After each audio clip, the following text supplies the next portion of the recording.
Em outubro do ano 2000, um fotógrafo aluga uma quadra de tênis abandonada na zona sul de Porto Alegre e passa a desenvolver um projeto social com crianças.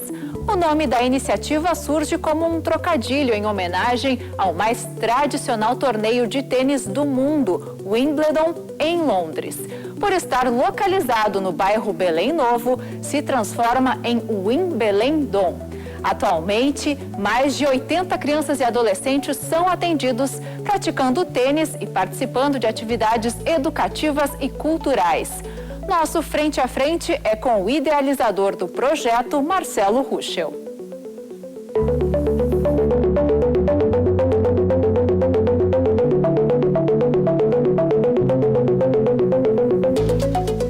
Também participam do programa os jornalistas Sérgio Schiller, da TV Record, Cláudia Coutinho e Walter Júnior, do editor de esportes do jornal Metro.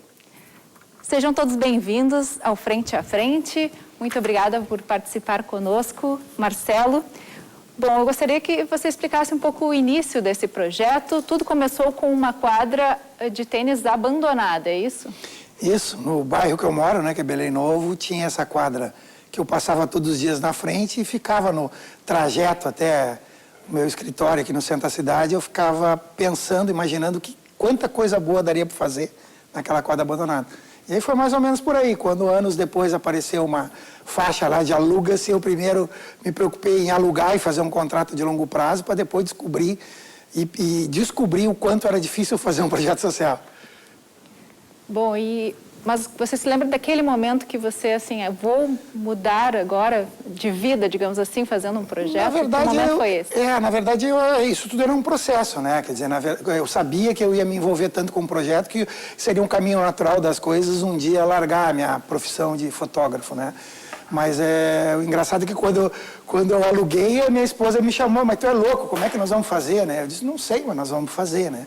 E aí, só que eu não imaginava, né, que essa loucura fosse chegar num projeto tão bem estabilizado, assim, tão bem reconhecido e valorizado, assim, e o principal, fazendo todo esse período de 19 anos de vida, fazendo transformação social, né, em dezenas, centenas aí de ex-crianças que hoje estão no mercado de trabalho, que estão numa faculdade, estão se formando, isso é super legal.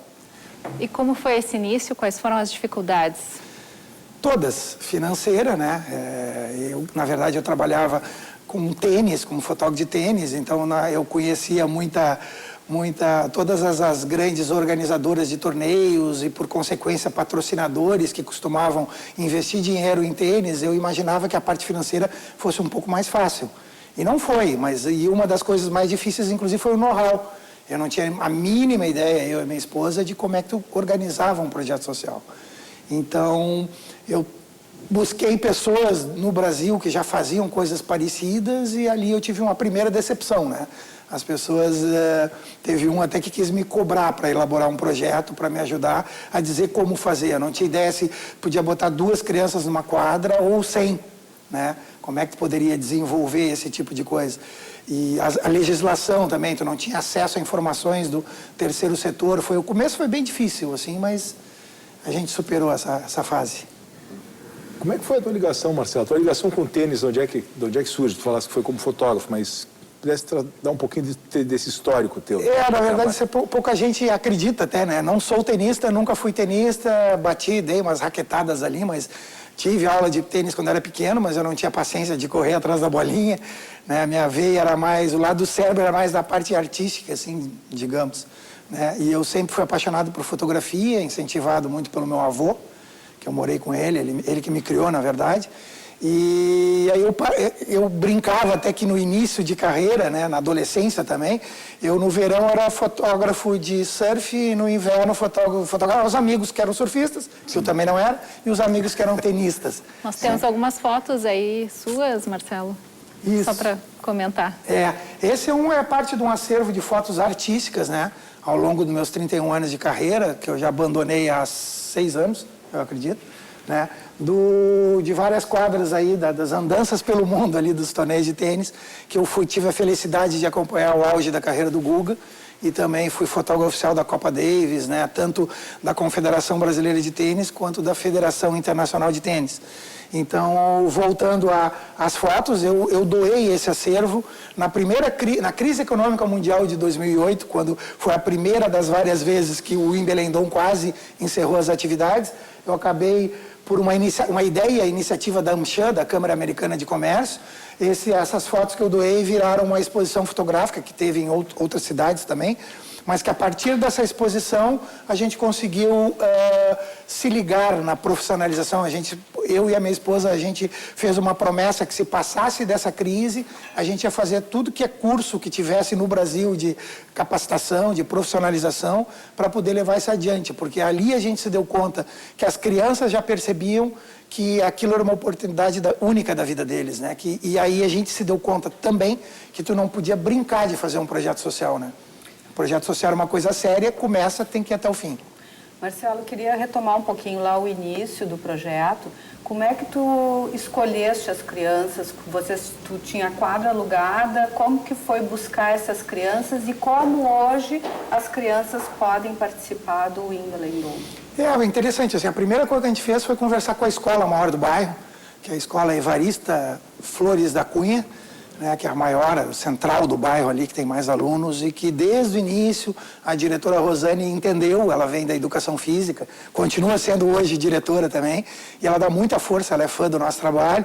Então a gente pediu um socorro para ela, que aí o SOI, né, a orientadora educacional, nos ajudou a indicar algumas crianças. Por incrível que pareça, veio muita criança nessa primeira leva, nós desconhecíamos como é que tu fazia esse processo, né? Então depois a gente descobriu que tinha filho do dono da lotérica, filho do dono da não sei do que na verdade não seriam crianças em vulnerabilidade social, não deveriam estar num projeto social. Mas como é um projeto de inclusão, a gente, né, enfim, essas crianças não foram excluídas, né? Mas foi muito legal esse processo natural das coisas, às vezes acabam não ficando por muito tempo, né? Hoje, na verdade, todas as crianças vêm referenciadas pelo CRAS da região. Toda a região, as regiões de Porto Alegre, nós estamos na região Extremo Sul, tem um CRAS, que é o Centro de Referência da Assistência Social. Então, além da gente ter aquela busca espontânea de famílias pela visibilidade que a gente tem, que já nos buscam uma vaga diretamente, mas mesmo assim, a gente faz a pré-ficha, encaminha para o CRAS da região, que avalia a situação da família e depois retorna para a gente, dando as condições das crianças daquela família entrar no projeto. E como é que é a reação das crianças? O tênis não é um esporte de massa, né? O tênis é um esporte mais segmentado e a maioria, talvez, das crianças que são atendidas tem o primeiro contato com o tênis através do projeto. Qual é a reação delas quando pegam a raquete pela primeira vez, quando entram em quadra? É fantástico, porque é o que a gente sempre fala, né? O tênis, na verdade, ele é só o meio, né? Ele é o chamariz para a criança entrar para o projeto e uma maneira de fidelizar elas nas atividades que a gente tem diariamente. Então, assim, eles se apaixonam de uma maneira pelo tênis e como a gente já está lá há mais de 18 anos, quer dizer, hoje tem lista de espera para entrarem no projeto, entendeu? Então, hoje é comum tu ver criança indo não de mochila para o colégio, mas de raqueteira, né? Que a gente ganha muita doação de todos os clubes e academias de Porto Alegre. Então, é uma luta, cada raqueteira que chega ali, que a gente distribui, né? Então, já tem as crianças já sabem mais ou menos o que é tênis. Mas é muito legal, assim, até para contar uma coisa que acontece, que foi um projeto piloto há 2 anos e agora já começou no mês passado. É um projeto que a gente tem com essa maior escola, o Evarista, a maior escola do bairro, que é um projeto chamado Tatu Tênis. Tatu, que é uma brincadeira do tatuagem, né? Que a gente brinca aqui, os valores que eles aprendem dentro da quadra e que o Wimbledon ensina, eles levam como uma tatuagem para o resto da vida. E como hoje a escola não tem a obrigatoriedade de ter educação física nos primeiros anos, que na nossa visão é a etapa da vida que eles mais precisam de entender o corpo, as suas limitações, a coordenação motora, o que a gente faz? Os nossos professores vão voluntariamente lá para as crianças dos primeiros anos, de 6 a 8, nós estamos atendendo semanalmente 100 crianças, né? E que, inclusive, já retroalimenta a lista de espera das crianças que se apaixonam aqui. Pai, eu quero entrar no Wimbledon, né? E com isso a gente também usa o tatu tênis para que os jovens nossos, né, sejam os monitores dessa turma. Então, eles voltam assim encantados com, foram chamados de SOR, de professor pela primeira vez na vida. E isso, às vezes, até incentiva a tomar uma decisão, eu quero ser professor de educação física. Quais são as outras atividades que tem dentro do projeto, além do tênis? Boa pergunta, assim, que é uma coisa que a gente sempre insiste em falar, porque às vezes a gente é rotulado, parece, até por causa do nome, né? Claro. Tu entra lá na sede e tu vê primeiro a quadra, a sede fica no fundo. Então a gente tenta tirar esse rótulo de ser um projeto só de tênis. O nosso maior departamento não é o tênis, é a psicologia. Hoje são 5 ou 6, né, educadores na área de psicologia, são 2 psicólogos contratados, 4 ou até 5 estagiários da psicologia da Uniriter e da PUC, né, que também é legal, eles ficam 1 ano lá no estágio curricular obrigatório não remunerado, inclusive pela distância que é Belém Novo, claro. É impressionante, ficam e alguns ainda pedem para ficar mais 1 ano, né, e eles ajudam em toda essa área que também não é só com a criança, é com a família. Claro. A gente tem oficina de cinema também, que a Liliana Sulzbach coordena, que é muito legal, que é semanal. E, além disso, além deles também criarem alguns projetos de produzir algum filme, algum documentário, eles vão uma vez por mês no cinema, né? Os filmes normalmente são discutidos antes, né? A gente mostra temáticas do que nós estamos trabalhando, permeando todas as oficinas, a arte-terapia também que a gente tem, oficina de culinária, acabou de começar a oficina de cerâmica, né? Então, a gente tem um trabalho muito legal que começou em 2015 com os atributos. Então, por exemplo, a gente começou lá, o primeiro atributo foi a empatia, depois foi tolerância, generosidade, gentileza, assim vai.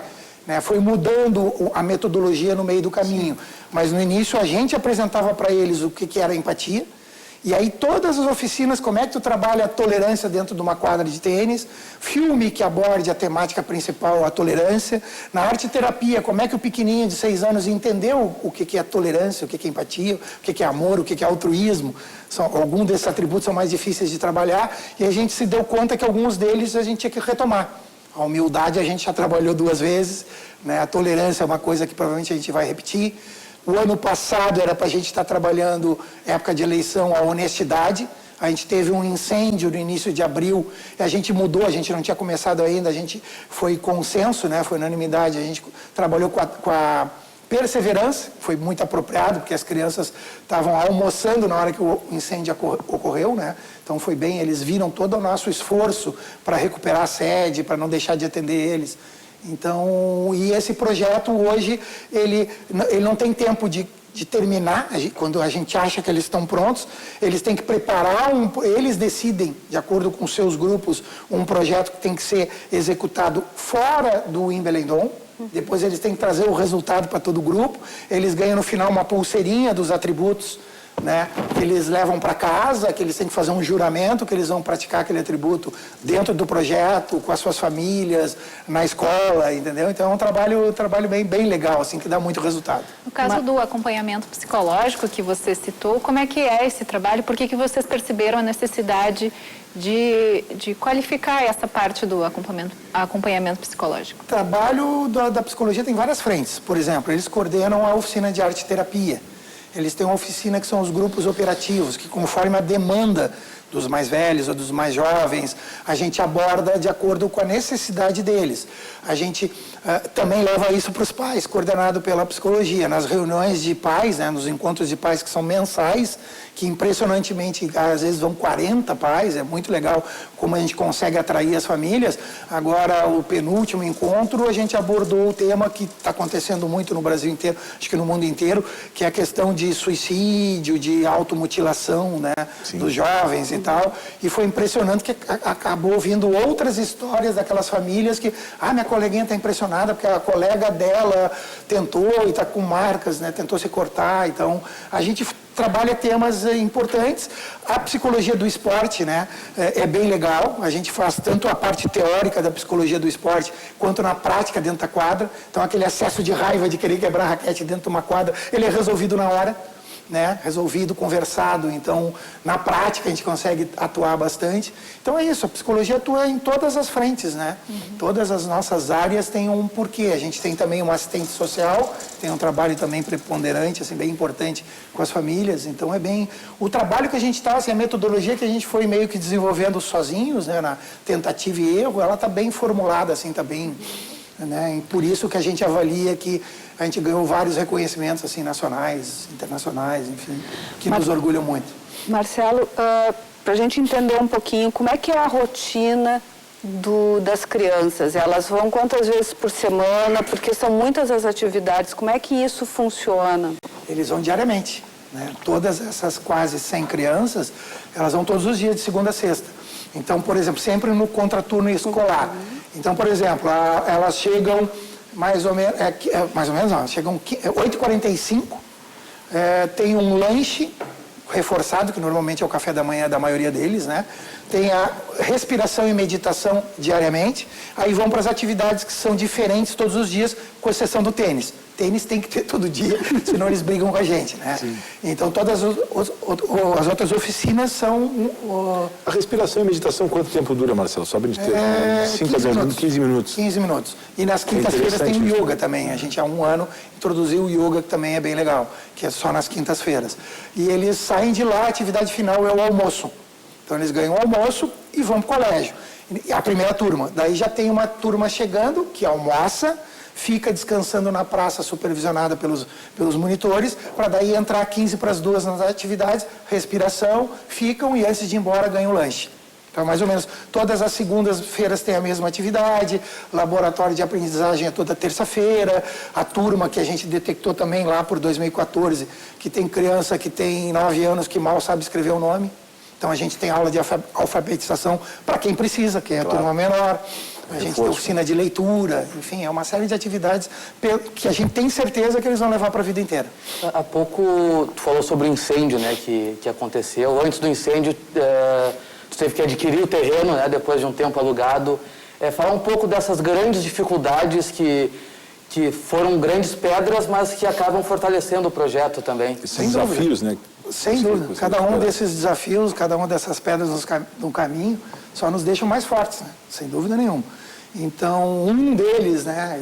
Eu falei lá no início da crise econômica de 2008, né? Que foi a primeira vez que a gente quase fechou e resolveu se profissionalizar.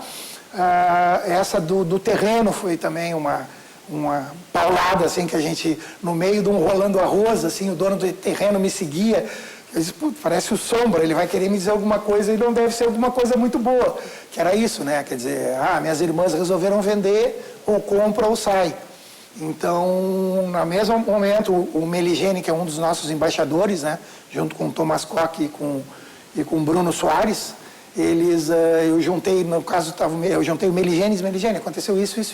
Só tem um problema, 90% do dinheiro que a gente arrecada para usar aqui dentro, nas despesas do projeto, eles vêm de leis de incentivo fiscal, do imposto de renda de pessoas físicas e jurídicas. Como é que nós vamos fazer agora? E essas leis não permitem aquisição de bens imóveis. Ou a gente compra ou a gente sai. Eu disse, não, vamos embora, vamos lá, estamos aqui para lutar, vamos fazer, topa, vamos ter que envolver todo o mundo do tênis. Vamos embora. Então, quando foi isso, Marcelo? Isso foi no final de 2014 para 2015. Então, na verdade, a gente lançou a campanha na sexta-feira de carnaval de 2015, uma data, antes que vocês perguntem, por que lançar no meio do carnaval? Por quê? Porque o segundo maior torneio de tênis do Brasil acontecia naquela data, que era a quarta, semifinal e final do Brasil Open, e na semana seguinte, né, no meio do carnaval, começava o Rio Open, que estava jogando Nadal. Sim. Então foi por isso que a gente começou. Eu virei noite estudando como é que fazer uma campanha de crowdfunding, né, traduzindo é o financiamento coletivo, aquelas vaquinhas online, né, que era a única forma que a gente viu de conseguir adquirir o terreno. Então, e foi isso que aconteceu. Nós fomos criando e inventando coisas no meio do caminho, as campanhas todas de crowdfunding, tu costuma ter uma recompensa para incentivar com aquela pessoa que entrou para doar R$10, né? Por 30, vai ter o nome no site, o nome numa calçada da fama do Melendol, por 50 já ganha o livro do Meligene autografada, por 100 o livro do Meligene, mais a calçada da fama, mais o nome no site, mais o livro do Guga autografado. E assim foi indo, né? E aí a gente acabou mobilizando todo o meio tenístico brasileiro, todos os tenistas do Brasil doaram raquetes. Mas não foi só tenista brasileiro, né?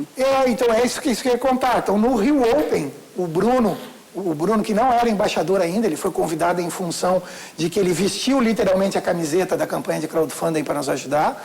O Bruno Soares no Rio Open criou coragem, respirou, contou até 50, 100 e pediu para um monte de gente, né? Um dos que ele pediu foi o Rafael Nadal, que estava jogando esse Rio Open. E aí todo mundo, inclusive o Bruno, interpretou como um não do Rafael Nadal. Porque ele pediu, tu me consegue uma raquete autografada, é isso. O Nadal prestou atenção, mas disse, eu não tenho raquete sobrando, eu só vou encontrar meu patrocinador daqui um mês no torneio de Miami e tal. A gente entendeu como isso é um não, né? Uma maneira educada de dizer, não tenho raquete. Nadal não tem raquete. Né? Não acredito, me desculpe. Sim. Mas enfim, teve o torneio de Buenos Aires, teve outro torneio que eu não me lembro qual era, e aí teve Miami. Uma sala gigantesca dos jogadores, né, que costumam ser as salas desses torneios maiores, o Bruno ficou pensando, lá do outro lado está o Nadal, né? Diz que esse trio, Djokovic, Nadal e Federer, são, né? As pessoas tentam evitar de nem chegar perto para não incomodar, né? São lendas vivas, né? E aí o Bruno olhou, pensou, esqueceu, assim, estava lá. Daqui a pouco levanta o Nadal, bota a raqueteira, cruza a sala, quilométrica a sala dos jogadores, larga do lado do Bruno e tal, e diz, não esqueci de ti. Tirou 3 raquetes autografadas e disse, amanhã eu te dou 3 camisas de jogo, aquela Nike que ele jogava, Rosa Shaq, né? Eu dou 3 camisas autografadas. O Bruno não sabia nem o que dizer, ficou... E aí se empolgou, conseguiu uma outra raquete dos gêmeos, né, dos irmãos Bryant, 2 raquetes deles autografadas, e uma raquete do Andy Murray, que acho que na época, inclusive, era o número 1 no mundo. Então, isso tudo deu visibilidade, né? Todo mundo falou da campanha e acabou revertendo que a gente conseguiu esse sufoco, né? Que até é legal falar que quando a gente começou a campanha, em fevereiro, quando a gente lançou a campanha, os recordistas brasileiros de crowdfunding para o terceiro setor eram 2 ONGs pequenininhas, que vocês que são bem antenados talvez conheçam. O vice-recordista de crowdfunding para o terceiro setor, na época, com R$108 mil arrecadados, era o Greenpeace, acho que vocês conhecem, e o recordista era um Médicos Sem Fronteira, já ouviram falar, que tinha arrecadado 140 mil. O terreno custava 400. Então, imaginem... É isso que eu ia te perguntar, quanto custava o terreno e qual é o tamanho do terreno, Marcelo? Tem eu sou só para eu ter uma ideia. Mas é 2 mil metros quadrados, 2 mil e poucos metros quadrados. Acho que hoje tem a quadra e toda a estrutura. Tem área construída. Né? É um terreno bom, assim, é grande. Desculpa, eu te interrompi aí. E aí Não, então é isso. Na verdade, assim, quando a gente começou, era tipo, missão impossível, né? Mas vamos lá, não tem o que fazer. Vamos tentar. Em quanto tempo se chegou a esse valor? Foram 2 meses e uma semana, acho que, de campanha. A gente tinha um limite de julho para comprar ou não comprar no termo de... E é tudo ou nada, né? Se atingir o objetivo, o dinheiro... Essa era uma das plataformas que aceitava tu adaptar, tanto que a gente... Era essa a ideia, se conseguisse 300, a gente oferecer 300 para a família. Claro. Era uma época já de crise, né? Que o país estava vivendo, daqui a pouco, entendeu? Pediu 400, mas... Né? Oferece 300. E o incêndio, como é que foi para reerguer o projeto? Isso que foi um problema mais recente, né? Foi uma recente, mas aí eu volto um pouquinho atrás, assim, em 2017, foi um outro momento de crise violenta, assim, que a gente arrecadou pelo imposto de renda menos do que a gente precisava para virar o ano, né? Tanto porque as doações são sempre feitas dentro do exercício. Então, em 2016, até o último dia útil bancário do ano, a gente arrecadou X e esse X não dava para virar o ano seguinte. Então, a gente estava com aquele pânico, vamos fechar em setembro, se nada acontecer. Né? Então, a gente tinha tomado uma decisão de não aceitar crianças novas, As crianças, para vocês saberem, aos 18 anos se desligam do projeto, mas às vezes acontece que com 15, 14, a família já pressiona ele para ajudar em casa. Claro. Com um trabalho informal, né? Tem que sair. Que a gente não gosta, mas acaba saindo. Então, foi diminuindo o número de crianças, chegamos a ter 50 crianças, 40 e poucas crianças, né? E aí, 2017 foi isso, foi esse sufoco de vamos sobreviver ou não vamos. Fizemos uma série de ações, né, que deram certo. Fomos recordistas de uma campanha de crowdfunding da Brasil Foundation, que é uma ONG legal que tem em Nova York, que ajuda organizações do terceiro setor brasileiras, arrecada fundos fora do Brasil e traz para o Brasil para ajudar essas organizações. Conseguimos o status de filantropia para deixar de pagar a cota patronal dos impostos sobre os funcionários da ONG. Conseguimos uma série de ações. Fizemos a primeira edição do evento chamado o Sopa, brincadeirinha com o US Open, né, que foi no Leopoldina Juvenil, que foi um sucesso também, e comemoramos sobreviver. E ainda conseguimos boas doações no final de 2017. Aí, quando estávamos estruturando e planejando um ano, retomada de um ano bom para 2018, no dia abril, esqueci o 4 de abril de 2018, a gente sofreu aquele incêndio. Aí foi tristeza, assim, né? Todo mundo chorando, olhando. A gente conseguiu evacuar as crianças do refeitório para a rua e tal. Veio os bombeiros de Belém Novo, ainda pediram um reforço da Restinga. O fogo se alastrou rapidamente pelos 2 vestiários, um depósito e parte do administrativo sofreu também, né? Foi aquela tristeza, só que essa tristeza profunda durou 24 horas, eu diria, né? A gente ganhou, a gente ainda estava pensando atordoado, né? Procurando um assessor de imprensa para nos aconselhar, vamos divulgar, não vamos divulgar, o que a gente fala? Não vamos, eu já achando que não tinha que falar nada, vamos esperar, vamos ver o que a gente faz, né? E aí alguém fotografou que parou no blog do bairro de Belém Novo, que aí já as TVs começaram a ligar, o que houve? Eu disse, não vamos mentir, né? A gente sempre prezou pela transparência, e aí foi isso, se espalhou pelo Brasil inteiro a notícia, e a gente recebeu quase 400 mensagens de solidariedade do mundo inteiro, fora do Brasil também, e também dessas mensagens muitas viraram doações em dinheiro, desconto em produtos, mão de obra, e a gente acabou, nesses 6 meses da sede interditada, a gente acabou fazendo dezenas de melhorias que foram... É outra sede, é uma outra ONG, entendeu? A gente, por exemplo, a gente tem total autonomia de energia elétrica, né? A gente tem 38 placas de energia solar, a gente não precisava nem 15, né? Mas por causa de uma outra campanha de crowdfunding, acabamos arrecadando muito mais do que a gente queria. Aí a gente foi comprar, mas eu resolvi ligar antes para o departamento de marketing da empresa, que não existia, aí pedi para falar com o departamento de responsabilidade social da empresa. Um portal solar, é um portal que cuida disso. Também, desculpe. Não, Marcelo, a gente precisa fazer um rápido intervalo, claro. Mas então, quando a gente voltar no segundo bloco, a gente continua aí com esse assunto, para contar como foi, então, né, que o projeto se reergueu depois do incêndio. Nós já voltamos, é um instante só.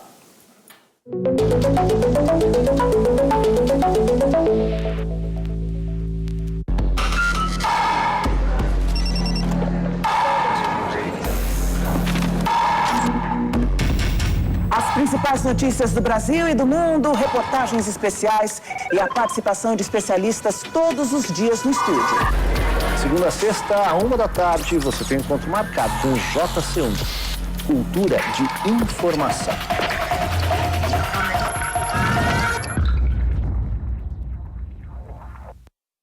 Já entendi que ele não nasceu para ser só meu. Ele nasceu com um dom. Fez do amor sua vida. A casa tá cheia, você sabe. E da caridade, sua missão. Eu vou adotar, como eu fiz com as outras. Divaldo, o mensageiro da paz. 12 de setembro nos cinemas. Tô vivendo minha vida assim intensamente, lutando pela paz, olhando para frente, correndo pelo certo proceder. Atitude vila, 30 e poucos anos, já não caio na armadilha. Essa música com batida e letras rápidas faz parte do último single lançado pelo rapper W Negro. Com uma carreira dedicada ao rap e ao hip hop, ele vai estar com a gente para te mandar uma ideia na próxima edição do Radar. Chega junto às 6h, vem curtir esse som, a gente te espera. Aquele domingo amanheceu frio e triste. Meu cachorro tinha sumido. vesti meu casaco mais quentinho e saí para procurar. Quando coloquei a mão no bolso, para minha surpresa, encontrei o apito das nossas brincadeiras. Depois de muito tempo, finalmente eu encontrei o bingo.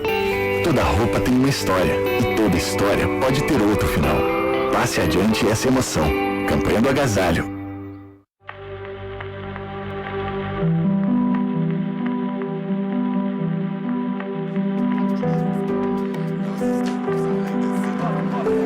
Fizemos muito mais que uma programação inédita que agrada você. Fizemos uma nova programação que agrada a todo mundo.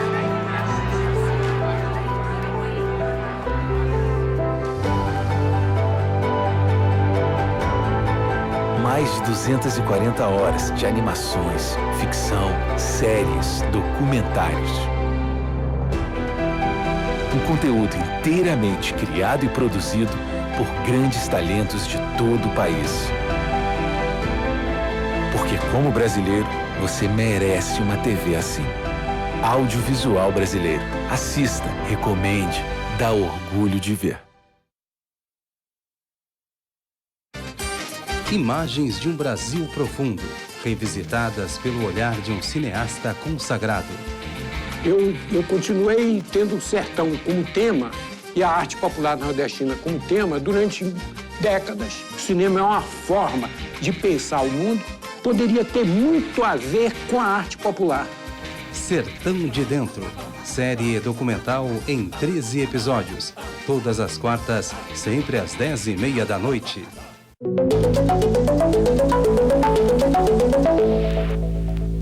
O Frente a Frente está de volta. Hoje nós conversamos com Marcelo Ruschel, fundador do projeto Wimbledon. Bom, Marcelo, nós falávamos no bloco anterior sobre o incêndio, não é? E uma palavra que você usou muito em entrevistas logo quando aconteceu o incêndio foi resiliência, e você comentava também a relação dessa palavra com o próprio tênis. Gostaria que você falasse um pouco sobre isso, sobre essa palavra. A resiliência, né? A perseverança, que é inclusive o atributo que a gente trabalhou na época, né? Com as crianças. Tem que ser, né? Tem que ser teimoso, tem que ser resiliente, tem que levar a pancada, levantar e continuar seguindo em frente, né? Então é isso que a gente tinha que... Não adianta só ensinar as crianças esses bons valores, né? Que são fundamentais para uma vida em sociedade. A gente também tem que praticar. Então, por isso que eu digo que durou essa tristeza profunda 24 horas, porque a gente se deu conta, gente, não sei se vamos conseguir, mas temos que fazer alguma coisa. Nós temos que provar para as crianças que a gente também pratica esses valores, né? Então, a gente foi à luta, foi literalmente a luta, assim, o mais nos preocupava também é que já tinham poucas crianças, né, do que a gente estava atendendo e que a gente não queria perdê-las, né, perder esse vínculo. Então, a gente correu para fazer uma parceria que, em 15 dias depois, a gente já estava com um plano B, que era atendendo as crianças na sede da Júris, Associação dos Juízes, né, de Direito do Rio Grande do Sul, que a sede campestre deles, que é linda, é perto do Wimbledon, eles nos emprestaram a sede para 2 vezes a semana continuar atendendo as crianças. Então foi isso, fomos batalhando coisas, né? Ficou a equipe inteira ali numa salinha, num cubículo pequeno ali, trabalhando 15 pessoas nos outros dias para trabalhar, sabe, sem condições nenhuma, mas para conseguir retomar tudo o mais rápido possível, né? Quanto tempo ficou fechado, Marcelo? 6 meses. 6 meses. 6 meses. E aí funcionava só esses 2 dias na Júris? Ou só esses 2 dias na Júris. Com as crianças, só esses 2 dias. Mas o resto da equipe, né, todos ficaram trabalhando junto para unir forças. Então era psicólogo fazendo coisa que não era da sua área, né? Todo mundo fazendo de tudo, como é normalmente no terceiro setor, né? Para a gente poder sair dessa. E como eu estava falando antes do intervalo, na verdade, as melhorias foram dezenas. A gente tem hoje 6 mil litros de água da chuva recuperados e reutilizados para molhar a quadra no verão, que é saibro, né, que precisa ser molhada, os 6 vasos dos vestiários, o jardim, né, a energia solar já foi feita, inclusive, por causa dessas parcerias que a gente fez com os fabricantes, com a equipe de instalação, que não nos cobrou um centavo também, a gente acabou de fazer uma planta solar muito maior do que a necessidade, já pensando nas novas salas de aula, que é um dos próximos desafios aí que vem pela frente. Nós temos imagens aí, acho que nós podemos ver da sede, da nova sede, não é? Você diria que ficou muito melhor do que era antes, é isso, Marcelo? Sem dúvida, sem dúvida. muito mais legal. A pintura da sala de aula, quer dizer, nunca deixou desde que começou de ter criança, né? Então era o momento de pintar a sede inteira. A gente foi atrás de tinta, conseguimos tinta. Era móveis novos, todos também com essa levada da sustentabilidade, né? Então, é madeira de reflorestamento, madeira certificada de reflorestamento. Então, tem toda... A gente aproveitou para fazer tudo, repensar tudo, né? Que é o mais importante, ter tempo para repensar, planejar e executar. Por isso que a sede está muito legal, assim. Marcelo, bem ali no início tu dissesse que quando vocês começaram, tu e a Lu, vocês não sabiam nem por onde, né? E que a dificuldade de criar uma ONG, trabalhar no terceiro setor, se mostrou muito mais complicada do que eu imaginado. Já se passaram praticamente 19 anos, então eu queria que tu falasse um pouquinho hoje dessa gestão. Vocês fizeram uma série de cursos, vocês têm conselho. Como é que isso funciona, essa parte de gestão administrativa? E não tem uma receita de bolo, Cláudia. Na verdade, é bem Mas difícil. a estrutura que vocês têm. Estar antenado, é buscar legislação, buscar curso onde eles estiverem, né? Por exemplo, a gente considera meio que um divisor de águas, lá em 2009, mais ou menos, quando a gente descobriu, a partir da exposição fotográfica que foi feita, né, que circulou em algumas cidades, né, que eu doei essas fotos artísticas de tênis para o projeto, e aí a renda e pessoas que foram ver e se ofereceram como voluntárias, um escritório de advocacia se ofereceu para doar R$1.000 por mês, ou seja, 12 mil por ano, e o único patrocinador que a gente tinha antes, né, da crise econômica dava 10 mil por ano. O resto, na nossa desorganização, eu como fotógrafo, era na época do cheque especial, sim, eu chegava de viagem, a Lu me dizia, vão cortar a luz. Ah, tá aqui, toma aí, depois a gente vê. Né? Totalmente amador e desorganizado, né?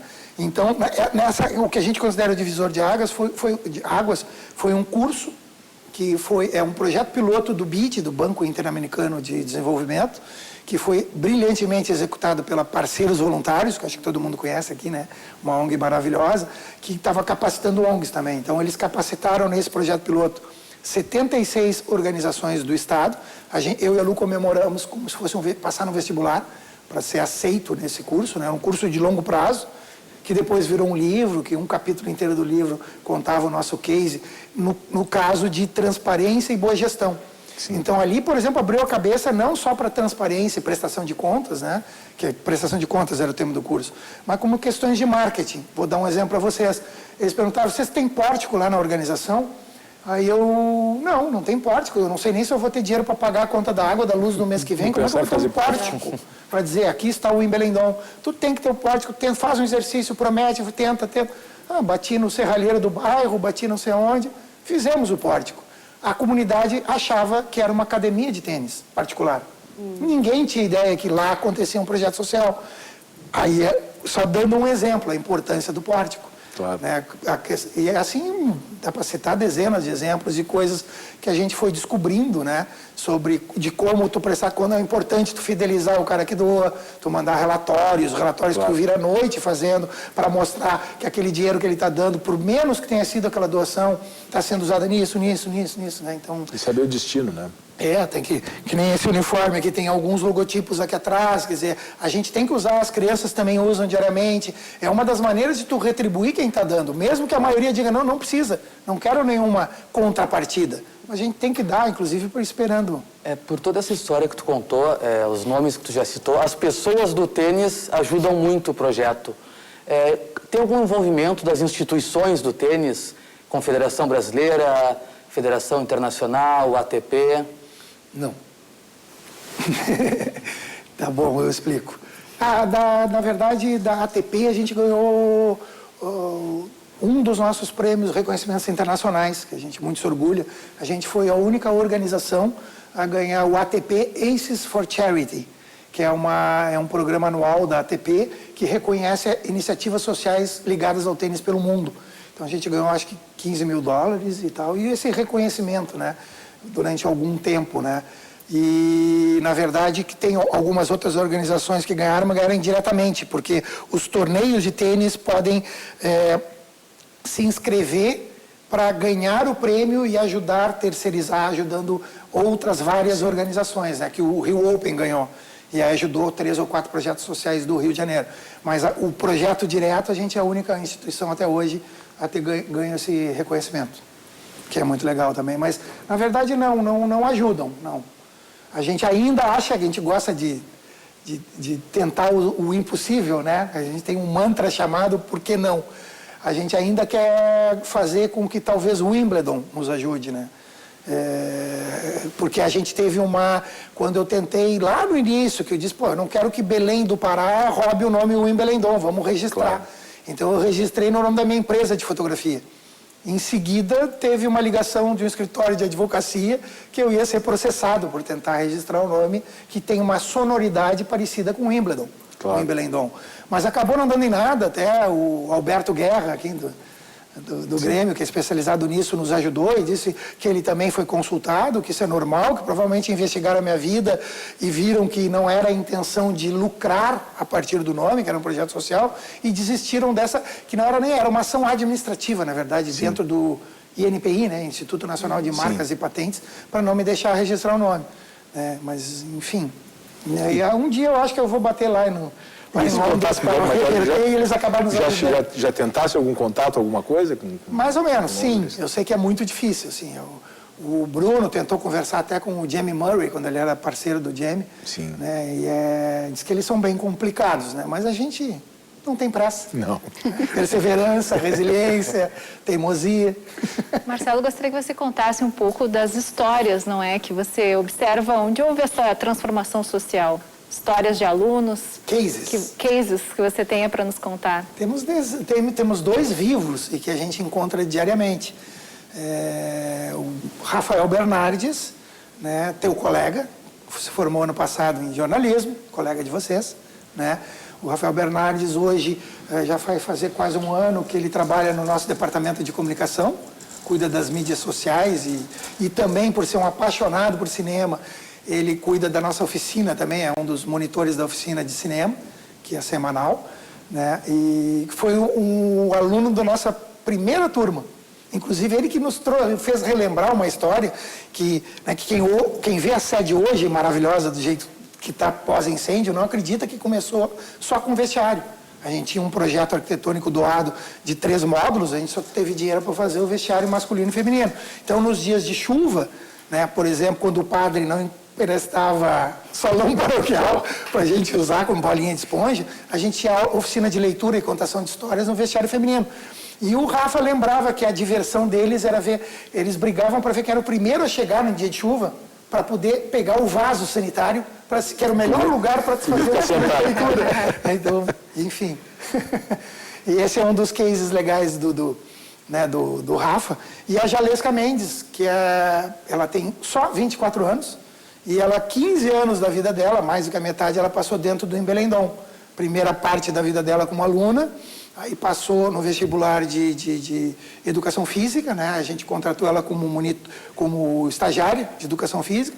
A lei só permite 2 anos. Né? Ela ficou esses 2 anos, já os clubes lá, Leopoldina, Sojipa, União, todo mundo de olho na Jalesca. Nós conseguimos arrecadar uma verba para contratar ela como educadora social. Agora, provavelmente, ela vai virar educadora física, porque se formou há 2 semanas em educação física. E o case dela é muito legal também, porque ela demonstra que os atributos estão funcionando, porque ela teve muita resiliência, porque ela foi aceita numa universidade americana para jogar tênis na equipe dessa universidade e estudar nessa universidade. Aí a gente conseguiu uma bolsa para ela de 3 meses para melhorar o inglês dela, nos Estados Unidos. O consulado americano negou o visto a primeira vez. Ela voltou, a mesma empresa que conseguiu disse, não, adorei essa história, vamos conseguir uma escola melhor ainda. Ela foi estudar no bairro de Wimbledon, em Londres, 3 meses, voltou, passou nos exames, a universidade reforçou que queria ela, foi com todos os papéis, Fundação Jorge Paulo Leman, Fundação Leman, todos os papéis ali, não durou 1 minuto a entrevista, o cônsul, né, o vice-cônsul, né, o cara que fica ali não, tu não vai entrar nos Estados Unidos. Essa história está mal contada, tu não está querendo estudar.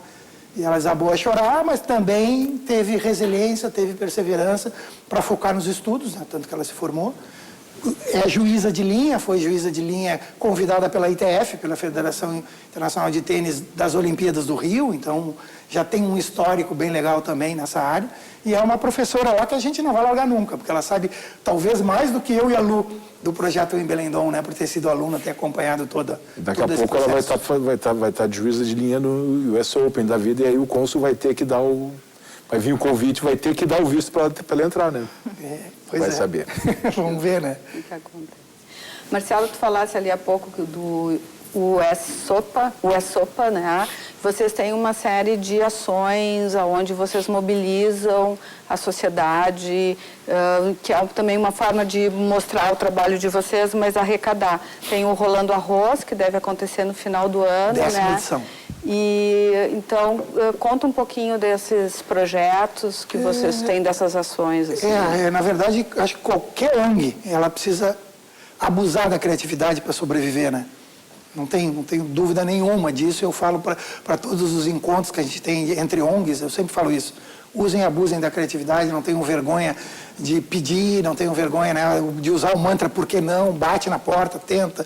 O não a gente já tem, né? Sim. Então, assim, dos eventos criativos que a gente tem, que são vários, Rolando Arroz está indo para a 10ª edição.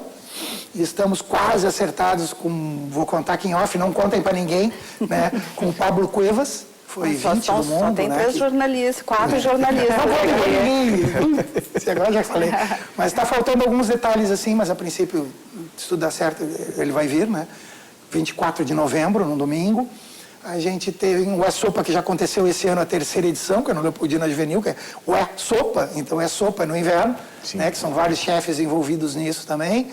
A gente tem, no dia do aniversário, foi a primeira vez do evento o ano passado, a gente queria comemorar os 18 anos, né? E os 18 anos são comemorados no dia 31 de outubro, Dia das Bruxas, então a gente inventou o Halloween Belendon, que foi muito legal, que vários restaurantes de Porto Alegre doaram doces, né? Aquela história né? Compra um doce e eu faço uma travessura, né? Então, na verdade, só que os chefes, inclusive de São Paulo, se envolveram e doaram doces para a gente vender, foi muito legal, né? Que esse ano vamos fazer uma ação no Barra Shopping, maior ainda, no Halloween Belendon. Já tem 2 datas para marcar aí, 31 de outubro e 24 de novembro. Então. E 9 de novembro tem um evento que não é a gente que faz, a gente brinca que é o melhor evento, porque a gente não trabalha. Né? Que um apaixonado por tênis e carne, que é o dono do restaurante Fazenda Barba Negra, o Bebeto, que todo mundo conhece, o Bebeto criou há 5 anos atrás um evento chamado Campeonato Mestres Assadores.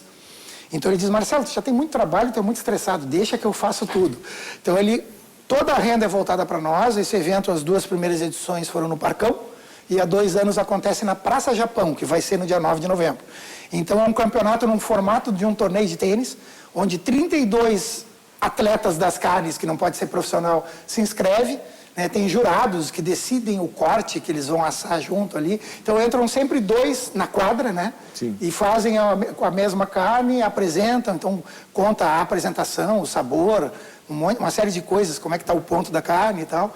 E é muito legal, vai muita gente, é um evento bem família, assim, que esse ano está prometendo ser muito legal. Também vindo assadores de fora para ser jurados, vai ser bem bacana. Esse é 9 de novembro.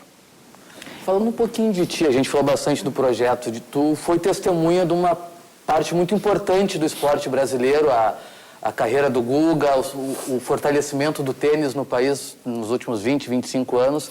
Queria que tu contasse um pouco dessa experiência de ter vivenciado um circuito que é tão fechado. Deixa eu ver como é que eu falo isso.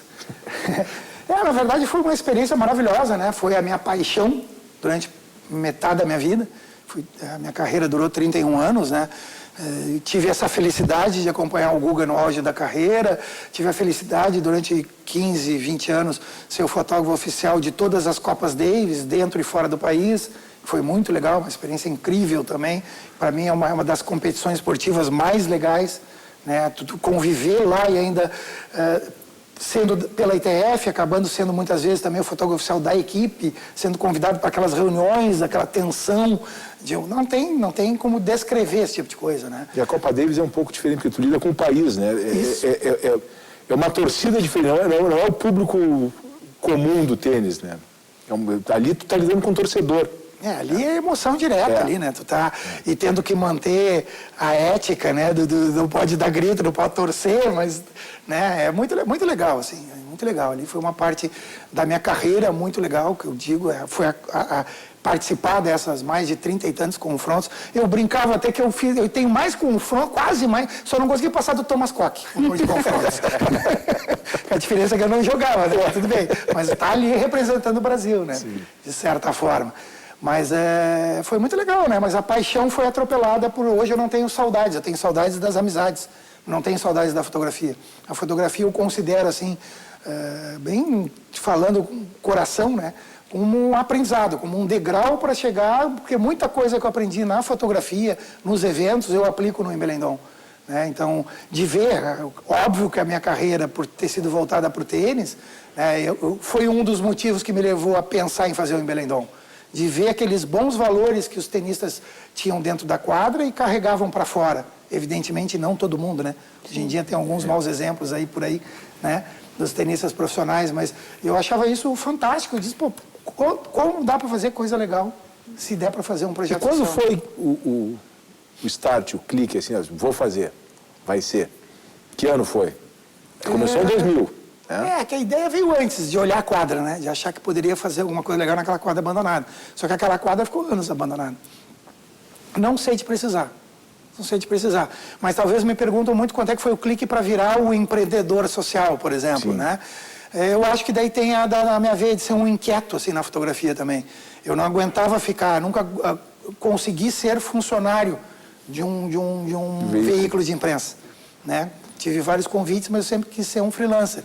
Então eu buscava fazer projetos nas áreas que eu mais gostava. De música, né? Enfim, de meio ambiente. E meio ambiente era difícil de tu sobreviver da foto de meio ambiente. Então eu só fazia essas fotos quando eu estava mal de trabalho e tinha dinheiro sobrando. Então tinha que coincidir as duas coisas para eu fazer os trabalhos da Ilha dos Lobos, das baleias. E talvez nesse trabalho da Ilha dos Lobos e das baleias, que talvez tenha dado esse clique. Porque eu acabei me envolvendo, né? Então acabei dando, por exemplo, no caso das baleias, dando palestra no município de Imbituba para 2.500 crianças. Que vários deles eram filhos de pescadores. Para dizer que não sabe que o lixo que ele jogava ali no chão, que ia para o esgoto, que ia parar no mar, quer dizer, a criança tinha uma responsabilidade naquilo. Que aquilo ali, o golfinho, a baleia, né? Então, toda essa história aí que eu acho que despertou que dá para a gente fazer mais. Né? Pelo nosso planeta, pelas pessoas, né, que vivem nele. Bom, e o projeto atualmente, qual é a situação atual? Como é que ele está sendo financiado? Vocês receberam um reconhecimento recente, não é? Sim. Eu diria assim que o nosso ano está muito bom. Mas isso não contem para ninguém também, porque por quê? Explico por quê. Porque no terceiro setor é sempre uma gangorra. A gente depende da economia, depende de uma série de fatores e que, obviamente, quando a coisa aperta, o bolso aperta, as pessoas cortam aquela doaçãozinha de R$30 por mês, de R$10 por mês para um projeto social. Então, assim, a gente precisa sempre estar fazendo uma ginástica, mesmo no momento bom, que eu brinco, assim, com a linguagem surfística. Tá vindo a boa onda, tá vindo a série, vamos surfar essa boa onda. Né? Então, tu tem que trabalhar o triplo para poder render essa boa onda, né? E é o que a gente está fazendo, e aí vem as coisas junto, né? Esse reconhecimento, a Fundação Itaú Social, né, que trabalha só com educação no Brasil, que é um fundo, né, que o rendimento desse fundo, eles apoiam iniciativas ligadas à educação de todo o Brasil. Eles, durante um ano, estudaram 442 organizações do todo o Brasil e escolheram 13. Né? A gente é a única ONG da região sul, né? Paraná, Santa Catarina e Rio Grande do Sul, que nós vamos ganhar um aporte financeiro bom durante 5 anos, de 3 para 5 anos, e o principal, mais do que apoio financeiro, é o apoio técnico. Todas as áreas que eles estão nos ajudando com consultores que vão trabalhar remotamente e presencialmente, né? A gente acabou de voltar de São Paulo, de um encontro com essas 13 ONGs e com o pessoal da Fundação Itaú. Então, todas as áreas que a gente vê e que eles ajudam a gente a enxergar que precisa para desenvolver a ONG institucionalmente, aquela coisa de criar massa muscular, para o dia que o Itaú sair, a gente não fique dependendo de novo de 300 frentes diferentes. é que a gente pense nessas coisas de médio e longo prazo, que normalmente os editais direto não te dão a chance para usar um recurso dessa forma. Então nós estamos pensando já há 5 anos para frente, estamos a 1000, assim, pensando em várias coisas para o projeto ficar melhor ainda. Quantos profissionais hoje atuam no Wimbledon, professores? Tu já citasse ali a turma que trabalha nas oficinas, né? Mas qual é a estrutura para atender essas 80 crianças hoje? São mais de 30 pessoas envolvidas, né? Hoje são 14 funcionários carteira assinada, CLT, está entrando o 15º agora. Muitos estagiários e muitos voluntários, né? Tem que ter sempre muito voluntário. Claro que tem algumas dessas pessoas que vão lá 2 vezes por semana, vão 1 vez por semana, mas no total, no montante... tempo, né, disponibilidade de tempo. Né? No montante são mais de 30 pessoas envolvidas. E que também eu, como fotógrafo, não tendo formação só da vida, né? Na verdade, trabalhar nessa parte de gestão também é um desafio, né? Marcelo, mais uma questão. Dica. O tênis foi considerado por muito tempo um esporte elitista. Você acha que essa imagem se mantém hoje ou está mudando? Acho que sim, né? Preconceito. É uma tendência do ser humano, né? Pré-julgar as coisas, né? Então acho que sim. Acho que vai ser... É uma coisa que há 18 anos a gente enfrenta e continua enfrentando e vai continuar enfrentando. Por isso que eu brinquei, não contem para ninguém, continue doando, continue ajudando, porque todo o projeto social depende de doações, né? A gente precisa muito de ter esse tipo de envolvimento da sociedade, né? Porque o preconceito existem quadras públicas, né? As crianças se apaixonam pelo esporte e a gente tem feito isso há 18 anos. Né? Tem crianças empregadas agora no meio do tênis, tem crianças, exemplo que eu dei aqui da Jalesca, e eu acho que só na educação física tem 5 cursando educação física, ex-alunos. Tu entende? São pessoas que estão não obrigatoriamente virando uns grandes tenistas. Né? A gente não tem essa pretensão. Pode sair? Sim que pode sair, mas o que a gente acredita? Não é fazer uma peneira de treinar um monte de gente a aprender tênis, 1 milhão para sair um bom tenista, um novo Guga. Não. A gente acredita que se a gente formar centenas ou milhares de bons cidadãos com bons valores, vai ser muito mais fácil formar um bom médico, um bom professor de educação física e até um bom tenista. Né? Quer dizer, no mínimo tu vai melhorar a sociedade como um todo. Né? Bom, nosso tempo está terminando, então quem quiser ajudar, como é que pode fazer só para a gente encerrar o programa? Nosso site, a gente está em todas, nos curtam, né? Nos sigam nas nossas mídias sociais, estamos em todas. O nosso site também tem uma aba lá chamada Como Colaborar. Os nossos eventos, né? Visitem, né? Nos ajudem, que estamos abertos aí para dar qualquer explicação para que a pessoa ajude da melhor forma que ela possa ajudar. Ok. Marcelo Ruschel, muito obrigada então por participar aqui do Frente a Frente. Agradeço também aos nossos convidados e, é claro, a sua audiência. Uma boa noite para você.